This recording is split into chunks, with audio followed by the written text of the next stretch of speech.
అందరికీ నమస్కారం. కార్యక్రమం ప్రారంభించే ముందు గురువు గారు బ్రహ్మర్షి పత్రి గారికి ఒక్కసారి మనం ధన్యవాదాలు చెప్పుకుందాం.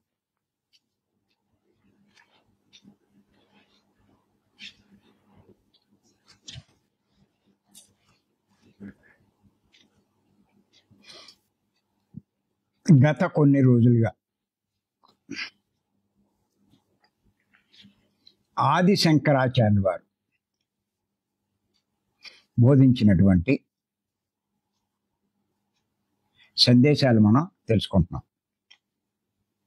ముఖ్యంగా బ్రహ్మం గురించి, ఆయన లక్షణాల గురించి ఎన్నో విషయాలు తెలియజేశారు.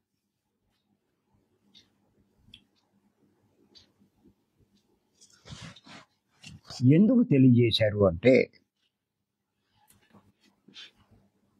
మనమంతా కూడా ఆ స్థితికి ఎదగాలని ప్రయత్నం చేస్తున్నాం.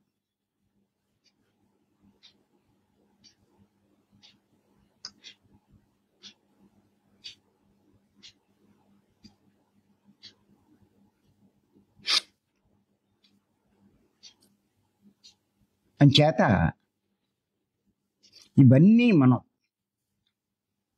వ్రాసుకోవడం వల్ల, తెలుసుకోవడం వల్ల, మనం చేసే ఈ కృషిలో ఆ స్థితికి ఎంతవరకు చేరుకున్నాము అన్నది మనకు అర్థమవుతుంది.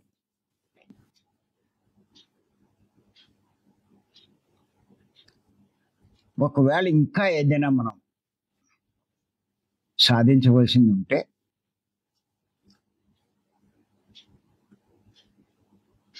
మన సాధన ఇంకా తీవ్రతరం చేస్తాం, సాధించే ప్రయత్నం చేస్తాం.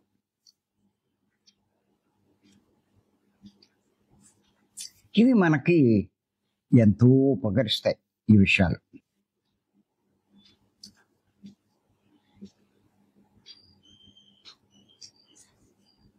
చాలా మందికి ఒక సందేహం ఉంటుంది, నేను ఈ మార్గంలో పయనిస్తున్నా, జ్ఞాన మార్గంలో ఎంతవరకు జ్ఞానం పొందాను, ఎంతవరకు ఎదిగాను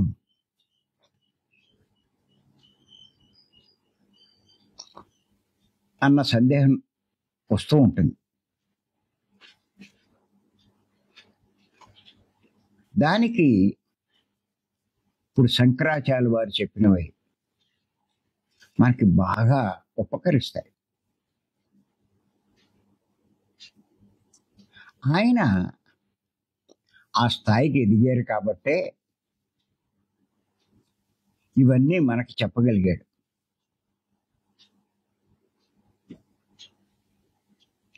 అందరూ చెప్పలేరు.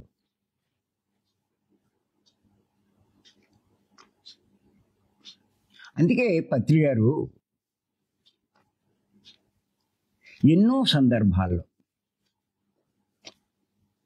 శంకరాచార్య వారిని ఉదహరించడం జరిగింది.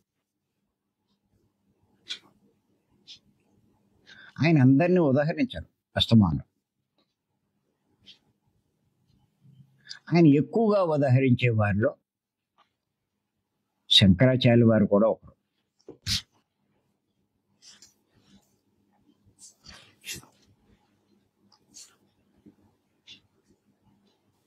చేత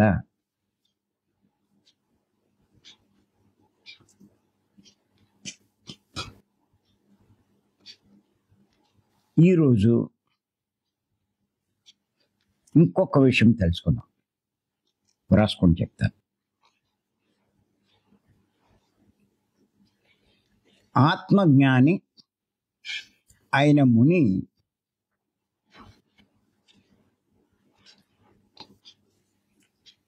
మానవ శరీరంతో కూడి ఉన్నప్పటికీ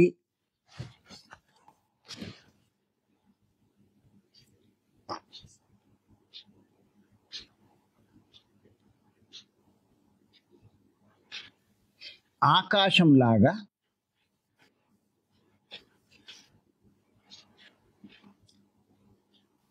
శరీరానికి సహజమైన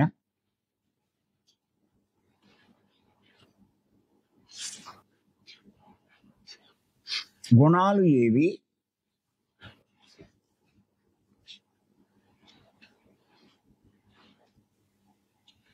అంటకుండా జీవిస్తాడు. ఆత్మజ్ఞాని అయిన ముని మానవ శరీరంతో కూడి ఉన్నప్పటికీ ఆకాశంలాగా శరీరానికి సహజమైన గుణాలు ఏవి అంటకుండా జీవిస్తాడు. అతనికి లోక విషయాలన్నీ పరిపూర్ణంగా తెలిసినప్పటికీ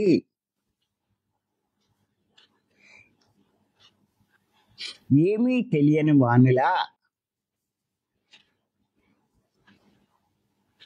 నిస్సంగుడై సంచరిస్తాడు.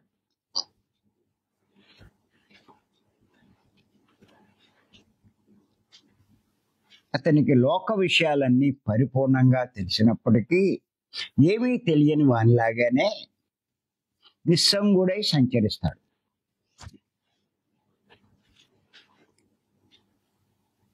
కొంచెం వివరించుకున్నాం.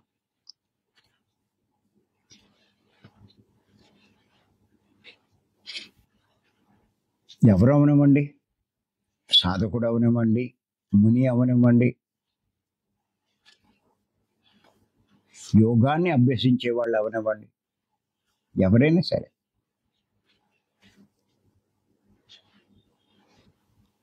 ఈ శ్వాస మీద ధ్యాస ధ్యానం చేసేవాళ్ళు అవనివ్వండి, ఎవరైనా సరే వారు చేసే సాధన వల్ల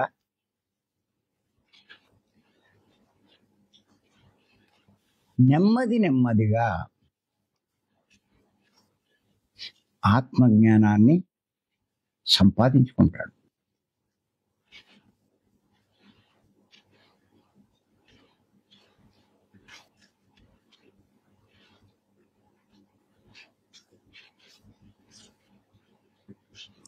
ఈ ఆత్మజ్ఞానం పొందిన వాళ్ళు మనకి బాగా ప్రాక్టికల్గా కావాలంటే మొన్నటిదాకా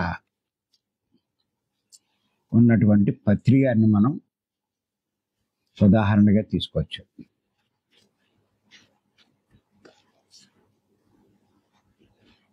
శరీరం ఉంటుంది,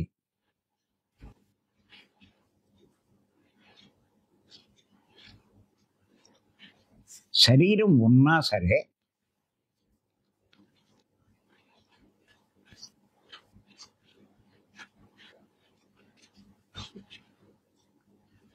శారీరక సంబంధమైనవి గుణాలు కానీ ఏయైనా సరే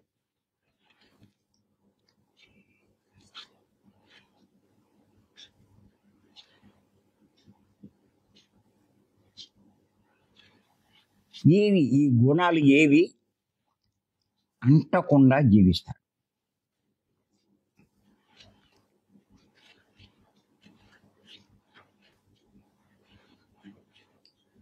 ఎలాగా అంటే ఆకాశంగా.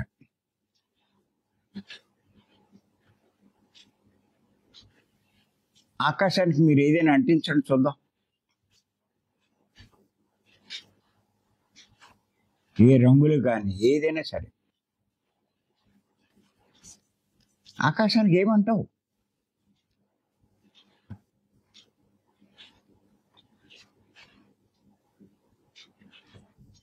మబ్బులు వస్తూ ఉంటాయి, పోతూ ఉంటాయి. ఆకాశానికి మాత్రం అంటుకో.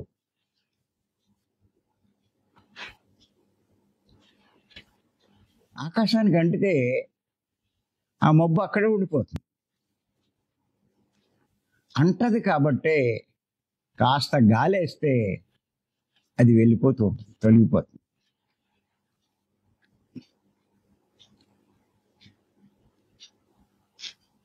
అది ఆకాశానికి అంటలేదు.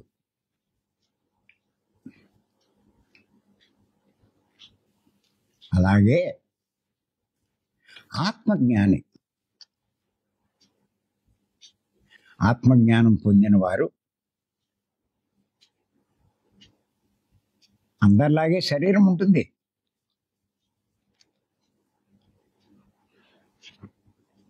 వీటిని అంటించుకోడు.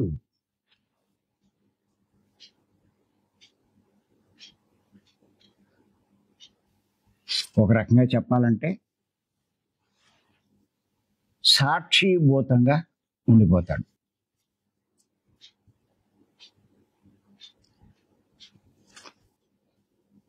తెలిసినా తెలియనట్టు ఉంటాడు, విన్నా విననట్టు ఉంటాడు. తనకు సంబంధం లేని వాళ్ళ ఉంటాడు.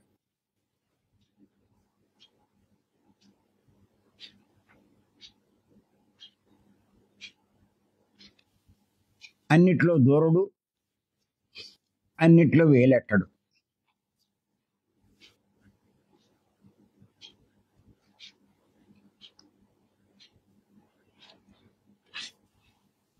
వింటాడు, విన్నట్టుగా ఉంటాడు. తెలుసుకుంటాడు, తెలియనట్టుగా ఉంటాడు.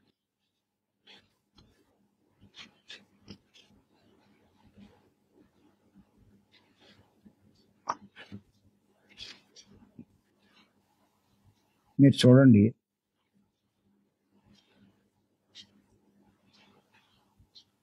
ముఖ్యంగా మీరు రైల్లో ప్రయాణం చేసేటప్పుడు మన చుట్టూ కొంతమంది ఉంటారు. వాళ్ళు మాట్లాడుకుంటూ ఉంటారు. వాళ్ళు మాట్లాడుతూ ఉంటే కొన్ని విషయాలు మీకు ఆసక్తి కలిగిస్తూ ఉంటాయి.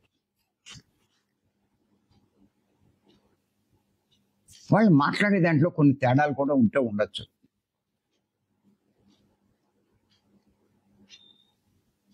అరే, ఈ విషయం వాడికి తెలియదు అనుకుంటా, అనవసరంగా తప్పు అభిప్రాయంలో ఉన్నారు అని మీకు ఏమనిపిస్తుందంటే, వాళ్ళ తప్పును సరి చేస్తే బాగుంటుందని చెప్పి వాళ్ళ సంభాషణలో కలగజేసుకుంటారు. మీరు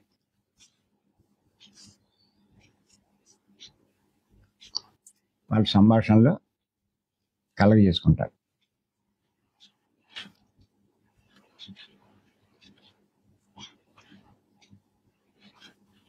ఇక్కడ శంకరాచార్య వారు ఏమంటున్నారంటే, అది మనకు అనవసరం. వాళ్ళు మనల్ని అడిగితే మనం చెప్పచ్చు. వాళ్ళు ఏం అడగలేదు.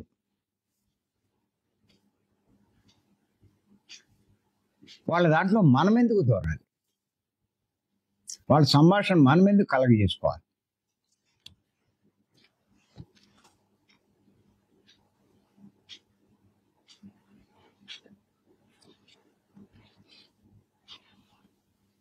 మీరు అడగచ్చు, మరి మేము ధ్యానం గురించి వాళ్ళకి చెప్పాలా అని. ధ్యానం గురించి చెప్పు.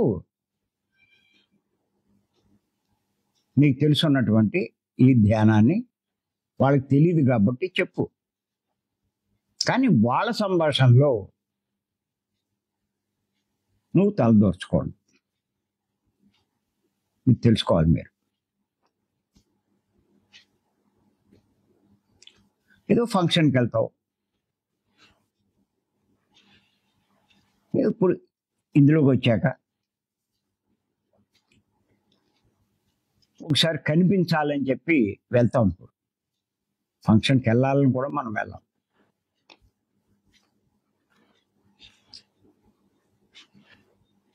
వెళ్ళినప్పుడు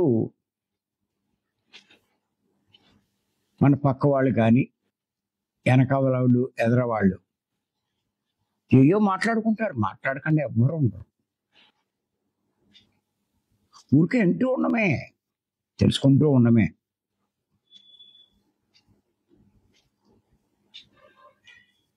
అది మనకు సంబంధం లేదు. మీ స్నేహితుల ఇంటికి వెళ్ళినా, మీ పుట్టింటికి వెళ్ళినా మీకు ఏమనిపిస్తుందంటే అందరితోటి మాట్లాడేయాలనుకుంటాం.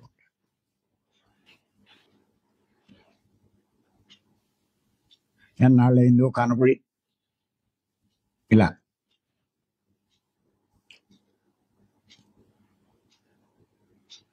కానీ ఆత్మజ్ఞాని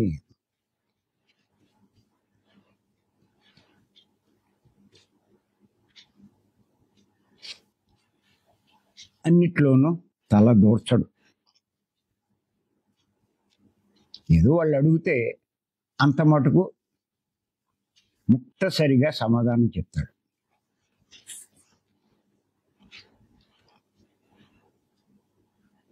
లేదు నువ్వు చెప్పాలనుకునే ఏమైనా ఉంటే చెప్తాడు.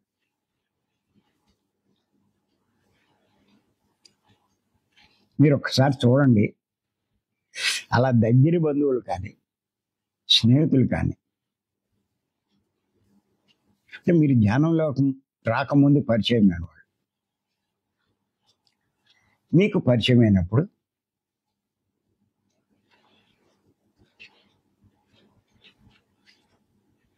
వాళ్ళు మిమ్మల్ని పలకరిస్తూ ఏదో మాట్లాడుతూ ఉంటారు, ఏదో అడుగుతూ ఉంటారు. ఆ రకమైన మాటలు మీరు మాట్లాడుతూ ఉంటే వాళ్ళు మీతో ఎంతసేపు అయినా మాట్లాడతారు. వాళ్ళ పిల్లల గురించి, మీ పిల్లల గురించి, వాళ్ళ చదువుల గురించి, దీని గురించి, మీ ఇంట్లో జరిగేవి, ఆ ఇంట్లో జరిగేవి, ఇవన్నీ బాగానే మాట్లాడుతూ ఉంటారు. కానీ మీరు సడన్గా ఈ ధ్యానం టాపిక్ ఎత్తండి వాళ్ళతోటి. నువ్వు ధ్యానం చేస్తున్నావా? ధ్యానం అంటే ఏంటో తెలుసా? ధ్యానం గురించి చెప్పమంటావా? చెప్పండి. వాళ్ళు కామ్ అయిపోతారు. చూసుకోండి మీరు, వాళ్ళ ముఖాలు మారిపోతాయి.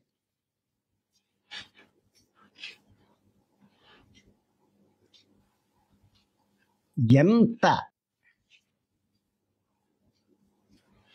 ఇదిగా మారిపోతాయంటే పూర్తిగా ముఖంలో ఉన్నటువంటి అన్నీ మారిపోతూ ఉంటాయి.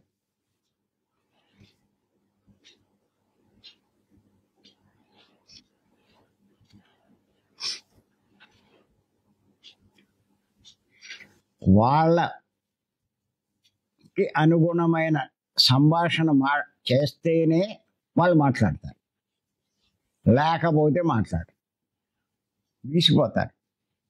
నువ్వు ఇంకదే మాట్లాడుతుంటే అమ్మ వెళ్ళొస్తానంటారు. చూసుకోండి కావాలంటే మీరు ఈసారి.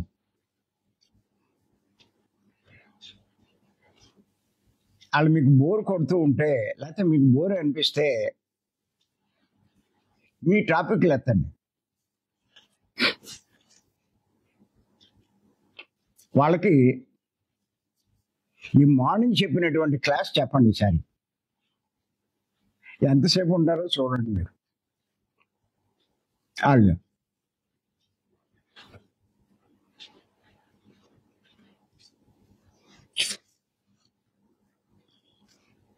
నేను కొంతమంది ఇళ్ళకి వెళ్తూ ఉంటాను. ఒక్కో చోట మనం మెడిటేటర్స్ ఇంటికే ఎక్కడికి వెళ్తాను, ఏదైనా ఊరు వెళ్ళినప్పుడు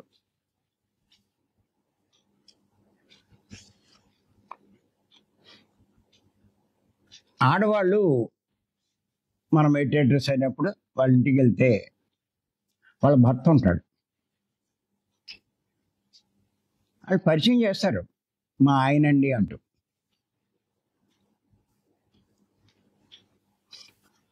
పరిచయం చేస్తే వాళ్ళ ముఖాలు మారిపోతాయి.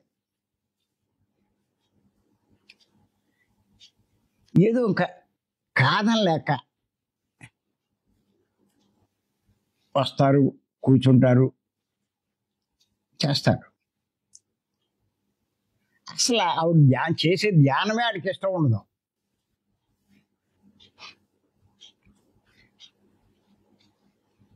చాలా మందికి తెలుసు నా వల్లే ఆడి పిల్లం చెడిపోయిందని అనుకుంటాడు.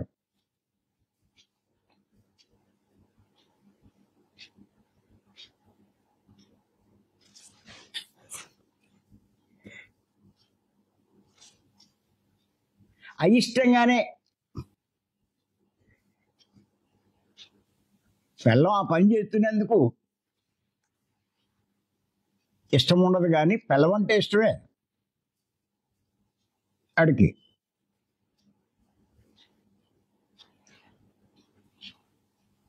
ఇంచేత అయిష్టంగానే పలకరిస్తాడు ముక్తసరిగా.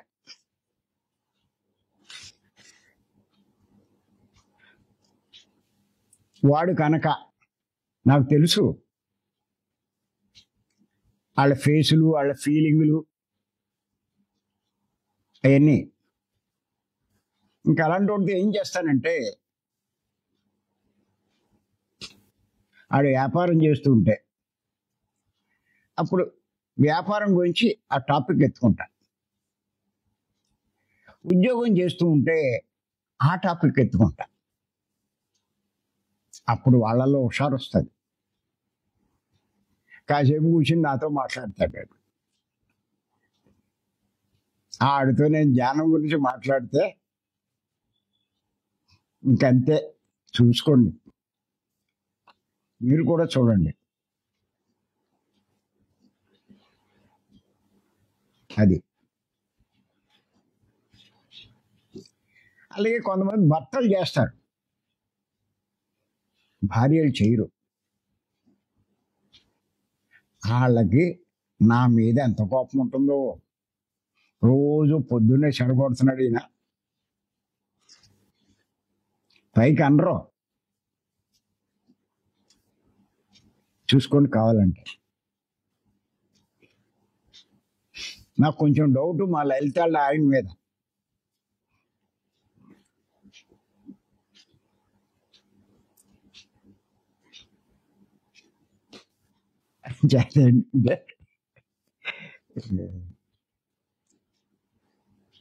ఏది ఏమైనా ఆత్మజ్ఞాని ఈ మానవ శరీరం ఉన్నప్పటికీ ఆకాశం ఏది ఎలా అంటించుకోదో, శరీరానికి సహజమైన గుణాలు ఏది అంటకుండా జీవిస్తాడు. మీరు ఒక్కసారి మిమ్మల్ని మీరు పరీక్షించుకోండి. ఆ రకంగా మీరు జీవిస్తున్నారా లేదా? అది ఎంత ఎందుకు చెప్తున్నాను అంటే, అలాంటి సందర్భాలు ఎదురైనా కూడా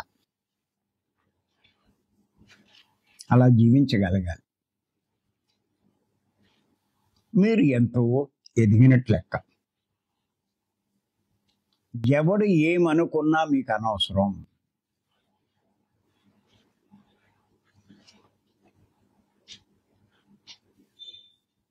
ఆత్మజ్ఞాని ఇతరులు ఏమనుకుంటారో అని ఏదీ చెయ్యడు. గుర్తెట్టుకోండి. ఎంతసేపు తాను చేసేది సరైందా కాదా అన్నదే చూసుకుంటాడు. అంతేకాని ఇతరుల గురించి కానీ ఇతరులు ఏమనుకుంటారో అని కానీ ఏదీ చేయడు. ఆ స్థితికి మీరు వెళ్ళగలగాలి.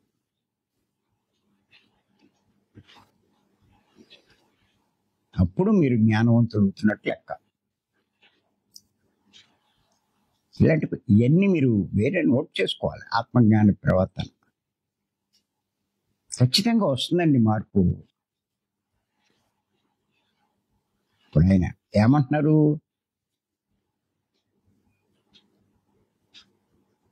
శరీరానికి సంబంధించిన గుణాలేవి ఉండవు.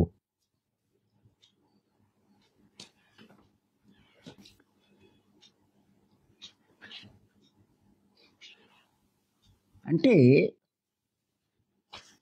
ఈ గుణాలకి అతీతుడైపోతూ ఉంటాడు.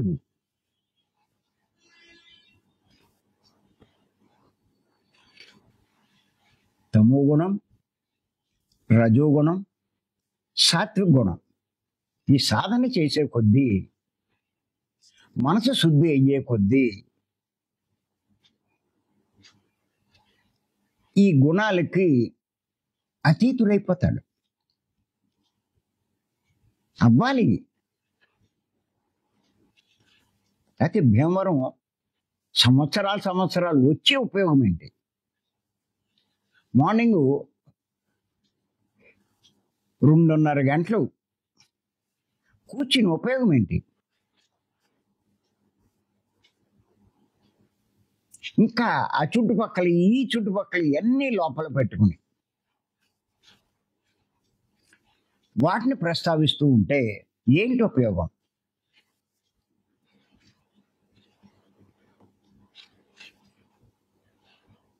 అంచేత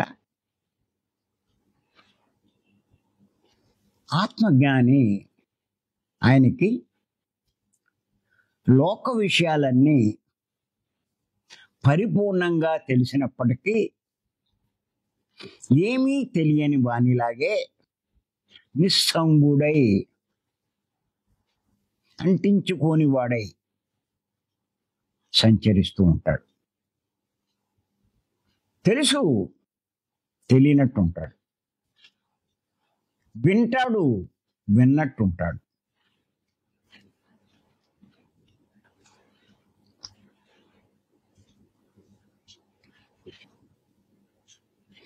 ఆ స్థితికి ఎదగాలండి. గుర్తుపెట్టుకోండి.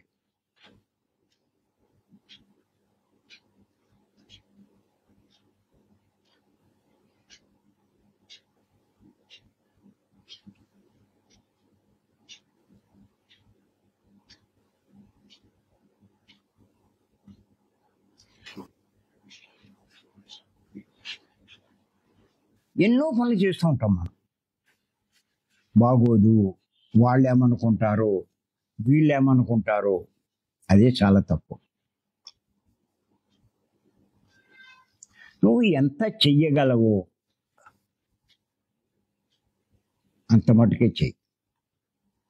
ఎంత ఖర్చు పెట్టగలవో అంత మటుకే ఖర్చు పెట్టు. ఇతరుల గురించి ఆలోచించుకో. ఫంక్షన్స్లో కానీ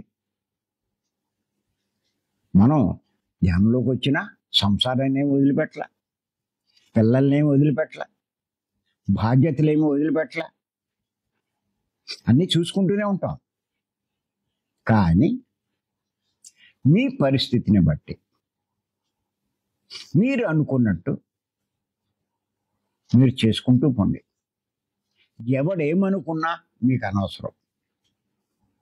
అది నేను చెప్పేది. వాటిని మీరు పట్టించుకోకండి.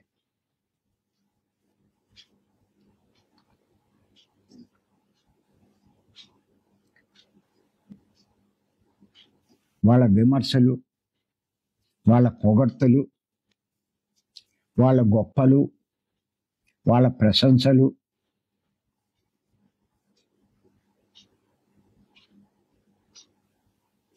అవి వింటున్నా విన్నట్టు ఉండాలి. అది నేను చెప్పేది. అనకుండా ఉండరు. అది లోక సహజం. నువ్వేం చేస్తున్నా అంటారు. మంచి చేస్తే మంచి చేసాడంటారు, చెడ్డ చేస్తే చెడ్డ చేయలేదంటారు, ఏమీ చేయకపోతే ఏమీ చేయట్లేదంటారు. అది లోక సహజం. అంచేత నీ పని నువ్వు చేసుకోవడం ఉత్తమం. గుర్తెట్టుకోండి ఇది బాగా. శంకరాచార్య వారు చెప్పిన ఈ పాయింట్ నుంచి ఎంత తెలుసుకోవాలో ఒక్కసారి అర్థం చేసుకోండి. అందులో ఎంత అర్థం ఉందో. అన్ని విషయాలు పరిపూర్ణంగా తెలిసినప్పటికీ ఏమీ తెలియని వానిలాగే నిస్సంగుడై సంచరిస్తాడు. ఏది అంటని వాడై సంచరిస్తాడు. తెలుసుకున్నా తెలుసుకోనట్టు, విన్నా విన్నట్టు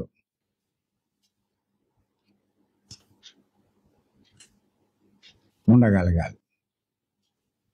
ఆ స్థాయికి ఎదిగినప్పుడు మీరు జ్ఞానపరంగా ఎదుగుతున్నట్లు లెక్క. గుర్తెట్టుకోండి. మేము ఎదిగామా లేదా ఎలా తెలుస్తుందండి అంటారు. ఎవ్వడక్కల్లా, మిమ్మల్ని మీరు చూసుకోండి.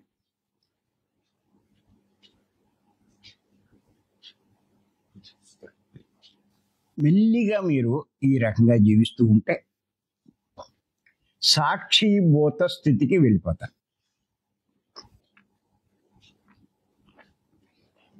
అదే పరిపూర్ణ స్థితి అండి. దైవం యొక్క లక్షణం అండి అది.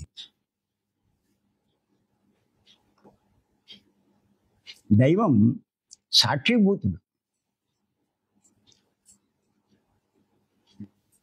ఆయనకి అన్నీ తెలుసు, తెలియని వాళ్ళలో ఉంటాడు. అన్నిటి మీద అవగాహన ఉంది, ఏమీ లేనట్టుగా ఉంటాడు.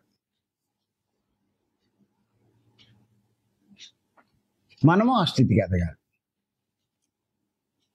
అపార జ్ఞాన సంపన్నుడైనటువంటి దైవం సాక్షిభూతం. ఆయన ఇంకొక లక్షణం సాక్షిభూత స్థితి. అందుకే ఈ విషయం చెప్పారు ఆయన, శంకరాచార్య వారు.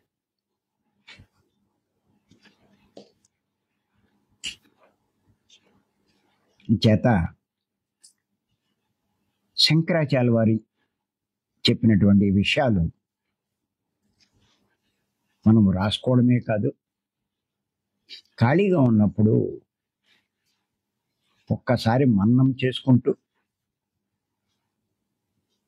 మన ప్రవర్తన ఎలా ఉంది అన్నదాన్ని మీరు బేరీ చేసుకుంటూ ఉండాలి. ఏమైనా ఇంకా తేడా అనిపించినప్పుడు దాన్ని సరి చేసుకోవాలి.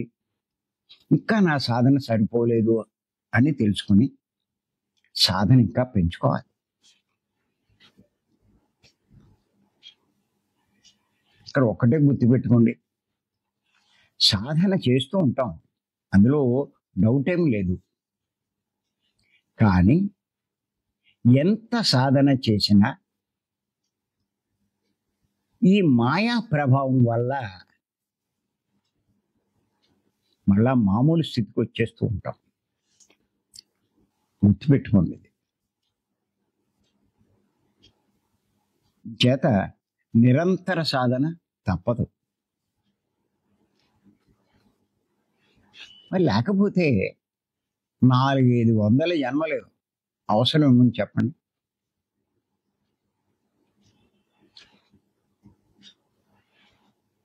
ఇప్పుడు మనం సంసారంలో నిర్వాణం ఆ ప్రయత్నం మీద ఉన్నాం.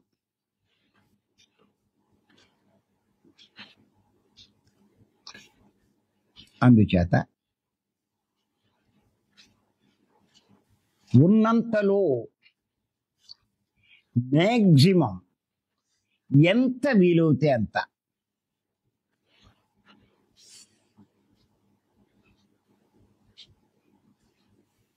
మన సాధన చేస్తూ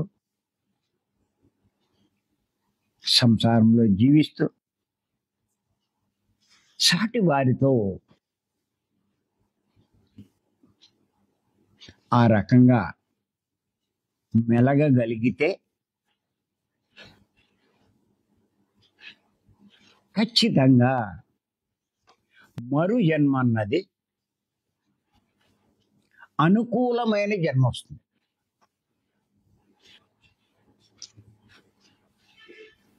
ఈ మమకారాలు ఉండవు.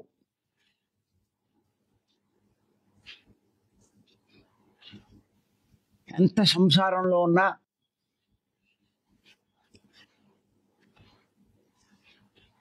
వారిని దూరంగా ఉంచగలుగుతారు, దేన్ని పట్టించుకోరు, మీ పనులు మీరు సహజంగా చేసుకుంటారు. అలాంటి అనుకూలమైన జన్మ మీకు లభిస్తుంది. అంతేకాదు ఈ జన్మలో కూడా నేను చెప్తున్నాను,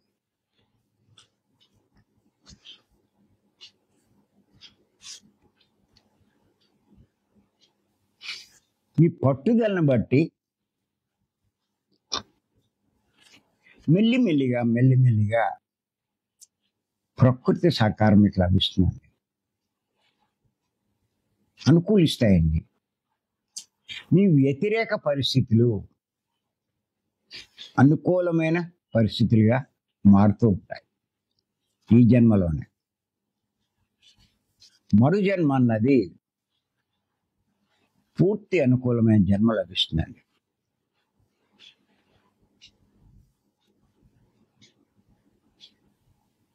అందుకే మీరు చూడండి,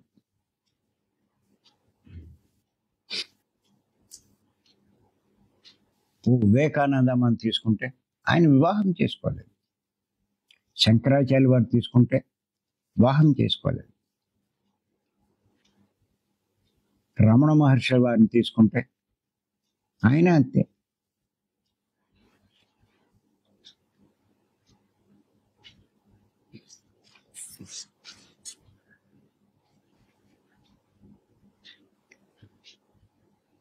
నాకు అప్పుడప్పుడు ఒక సందేహం వచ్చేది. ఏమిటంటే సందేహం, ఇప్పుడు మనం చెప్పే వాటికి ప్రభావితమై అందరూ పెళ్లి చేసుకోవడం మానేస్తే ప్రపంచం ఎలా నడుస్తుందని.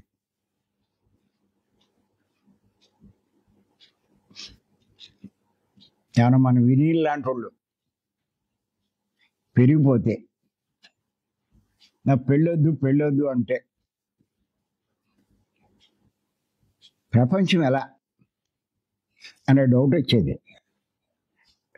కానీ తర్వాత జ్ఞానం పెరిగాక నా ప్రశ్నలకి నాకే ఆన్సర్లు వచ్చేది.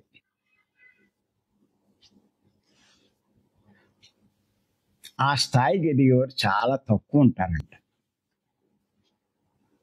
చాలా తక్కువ ఉంటారు.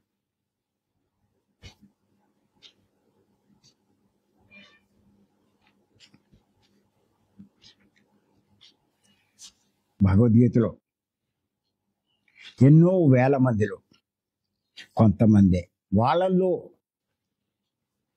ఎంతో మందిలో ఇంకా తక్కువ, ఆఖరికి 1, 2 అన్నట్టుగా చెప్పారు భగవద్గీతలో. చేత నాది అర్థం లేని సందేహం అని నాకే అర్థమైంది. అంతేకాదు,